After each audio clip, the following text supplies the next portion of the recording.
Naisipan na nga namin buksan itong niregalong rep ng baby shower ng anak namin. Dahil nga din nag 6 months na si baby at kailangan ko na din gawan siya ng mga solid food niya. At tamang-tama naman ito dahil masikip na din yung fridge namin at naisip ko din talagang ibukod yung mga pagkain ng baby ko. Alam mo na, para iwas germs. Pagkatanggal nga ng box, inalis lang namin tong mga tape na nakadikit dito sa loob. Medyo nahirapan nga tong asawa kong ikabit itong takip sa freezer. Kaya naman, minabuti niyang basahin yung manual na dapat yun yung una niyang ginawa, charot.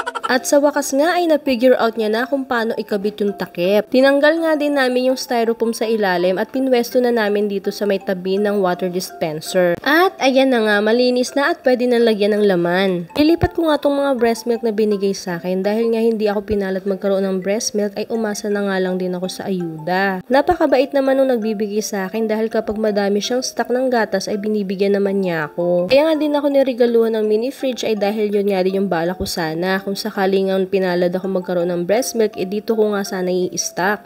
Pero unfortunately, hindi nga pinalad pero okay lang dahil magagamit ko pa rin naman tong mini fridge.